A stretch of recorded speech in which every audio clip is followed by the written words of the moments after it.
Mapagpalang araw po sa inyong lahat. Ngayon po ay araw ng Biyernes, ikalawa ng Enero.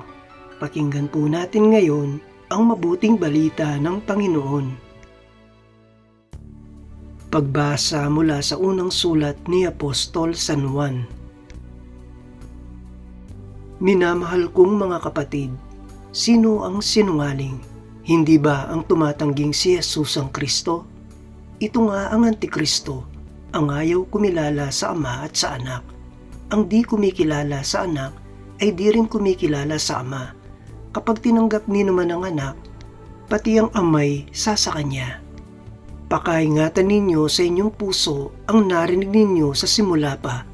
Kung gawin ninyo ito, mananatili kayo sa Anak at sa Ama. At ito ang ipinangako sa atin ni Kristo, buhay na walang hanggan. Ang isinulat ko sa inyo ay ang tungkol sa mga nagnanasang magligaw sa inyo.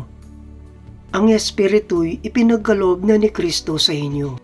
At habang siya'y nananatili sa inyo, hindi na kailangang turuan kayo ni numan. Ang Espiritu ang nagtuturo sa inyo sa lahat ng bagay, at totoo ang itinuturo niya, hindi kasinungalingan. At tulad ng itinuro ng Espiritu, manatili kayo kay Kristo. Kaya nga, mga anak, manatili kayo sa Kanya upang maging panatag ang ating loob sa muling pagparito niya at hindi tayo mahiya sa Kanya sa araw na iyon. Ang Salita ng Diyos. Salamat sa Diyos.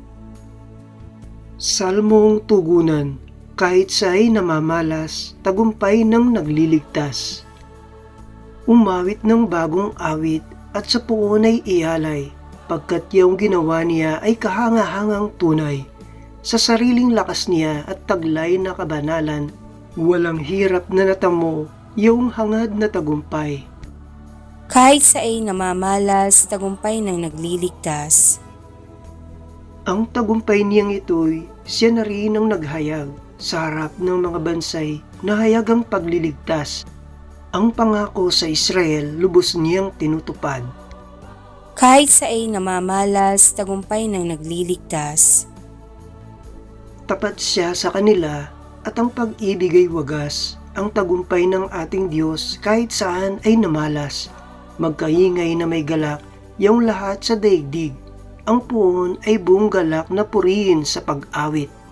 Kahit sa ay namamalas, tagumpay ng nagliligtas. Aleluya, aleluya. Nung dati mga propeta, ngayon na may anak niya, ang sugo ng Diyos na Ama. Aleluya, aleluya. Ang mabuting balita ng Panginoon ayon kay San Juan. Nang suguin ng mga Hudyo sa Jerusalem ang ilang saserdote at Levita upang itanong kung sino siya, sinabi ni Juan ang katotohanan. Sinabi niyang hindi siya ang Mesiyas. Kung gayoy, sino ka? Tanong nila. Ikaw ba si Elias? Hindi po, tugon niya. Ikaw ba ang propetang hinihintay namin? Sumagot siya, hindi po.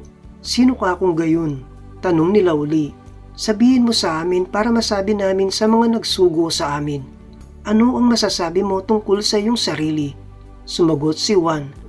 Ako ang tinig ng isang sumisigaw sa ilang. Tuwirin ninyo ang daraanan ng Panginoon. Ang propeta Isaias ang may sabi nito. Ang mga nagtanong ay sugo ng mga Pariseyo. Muli nilang tinanong si Juan, bakit ka nagbibinyag?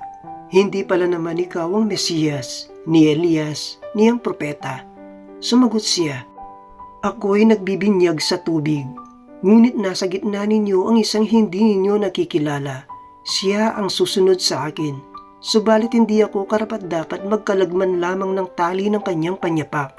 Ito'y nangyari sa Betanya, sa ibayo ng Hordan na pinagbibinyagan ni Juan. Ang mabuting balita ng Panginoon. Pinupuri ka namin, Panginoong Hesukristo.